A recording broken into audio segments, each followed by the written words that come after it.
kay Marcoleta. Rodante Marcoleta. Ako, mga kababayan. Ito po, mga bossing, ito pong usapin na ito ay patungkol ho doon sa, di ba dalawa sila ni Erisa meron silang sinasabi na may isang COMELEC official na nakakatanggap ng kung saan, nakakatanggap ng pera, no? Galing daw po sa, kumbaga, labas ng bansa from South Korea. At meron daw pong ipinadala sa kanila na listahan daw po ng isang COMELEC official, mga kababayan, na madami daw hong laman na pera at doon ipinapadala. Kumbaga, suhol. Ganun yung gustong palabasin dyan mga kababayan. So ngayon, ako, may naghahabol po kay Congressman Marcoleta. Congressman si Marcoleta ba ngayon? Hindi, di ba?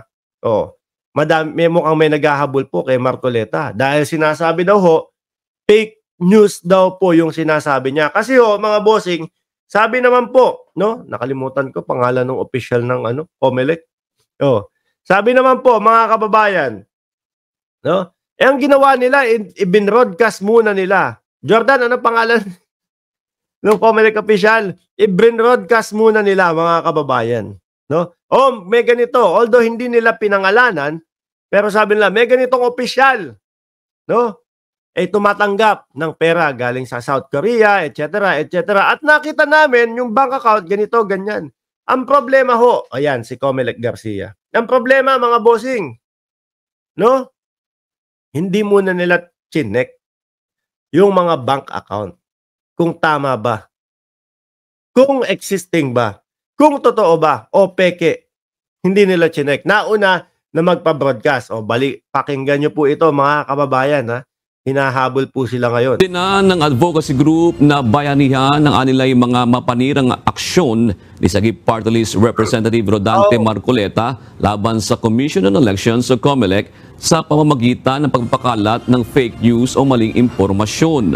Ito ay dahil sa paggawaan nila ng mga walang basihang aligasyon laban kay Chairman George Erwin Garcia ugnay ng umano'y bank account sa abroad at issue ng pagtanggap ng suhol.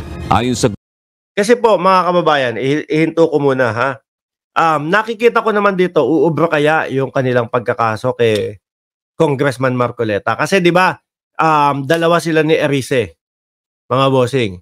No? Parehas sila, hindi nila pinangalanan, mga kababayan. Habang nagpapa-interview sila, hindi nila pinangalanan. Ang problema, si COMELEC Garcia, sabi, wag na tayong magpaligoy-ligoy pa. Ako ang tinutukoy nyo dyan.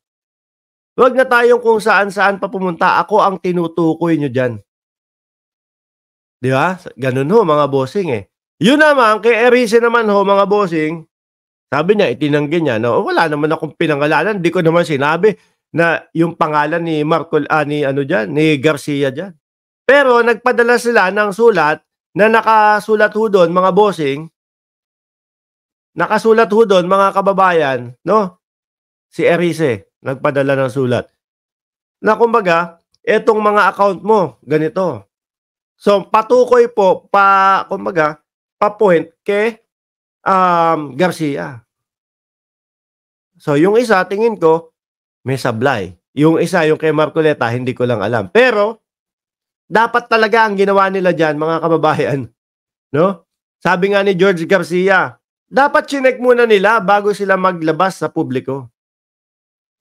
Masisira agad yung institusyon, yung COMELEC, diyan sa inilabas nila. So, wala mang pangalan, kaya lang, syempre, iisipin ng taong bayan nga naman, ako, ang COMELEC, may gagawing pandaraya. Grupo, naisip ko, siguro, hindi ko na nga sasabihin. Siguro, itong mga utos ito ng mga napipintong matatalo sa mga susunod na eleksyon. Kaya mga kababayan, ngayon pa lang, gumagawa na sila ng palusot nila. Dinaya kami. Kaya talo kami. Yun ang naiisip ko dyan, mga kababayan. Nagain sila ng reklamo sa Ethics Committee ng mababang kapulungan ng Kongreso laban kay Marcoleta. Sa paratang na ipinukol ni Erice at Marcoleta, mayroon daw mga offshore bank accounts ang chairman ng komisyon.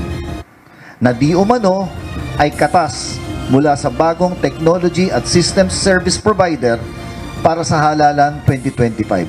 Ayan. So, yan yung iniisip ko. No? Siguro, ano to, yung mga matatalo, gumagawa ng paraan para meron na agad silang meron na sila agad na dahilan. Good morning, Mark. 282 likes, sabi ni Aurelia Adena. O, doon sa mga bagong pasok lang po, mga kababayan, ha? Pindutin nyo lang po yung like button dyan upang sa ganon, madaanan ko ng shoutout ang inyong mga pangalan dyan sa comment section. Mga paratang na maituturing nating fake news o kuryente. Binubudol nila ang publiko. Uy! Lalo na nang manawagan si Marcoleta na gamitin na lang daw ulit ang notorious na smart magic machines. Ako, Smartmatic. Yan nga po. Yan yung sinabi ni, sino ba yun? Nasaan? Sabi ni Bien Nazin, ang hinala ni Attorney George ay ang Smartmatic.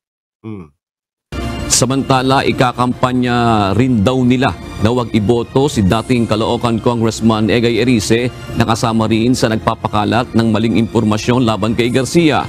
Sinisikap pa ang kuna ng pahayag ng UNTV News sina Congressman Marcoleta at Erice hinggil dito. Kung sakali man ho, mga kababayan, no, ako ho nanghihinayang dito kay Congressman Rodante Marcoleta, mga bossing.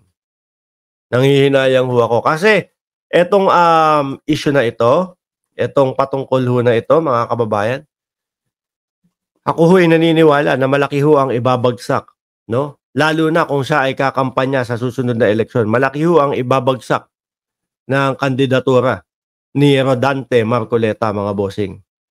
O yan. Kahit sa... Siyempre ho, kapag kaganyan, yung mga balita, mga kababayan, unang-una dyan, na malamang sa alamang ho, na hindi na bumoto, yung mga government supporters po, mga bossing. Hari ng fake news sa Pilipinas, Duterte ang promotor. Kung wala silang believe sa COMELEC, takbo naman sila ng takbo. Oo nga. Tama nga naman, ano? Wala silang believe, pero takbo ng takbo. O. Kung ikaw, iniisip, nako, madadaya, wag na nga ako tumakbo. Wala yan. Hindi naman ako mananalo dyan. Madadaya lang ako dyan. Tama nga naman. Anyway, mga kababayan, eto nga. Sa topic natin ngayon, mga bossing, no? Yung pang-apat,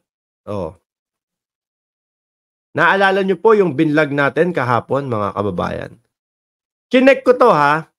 Chinek ko bago mag-umpisa, mga bossing. Asan ba yun? Umilalim.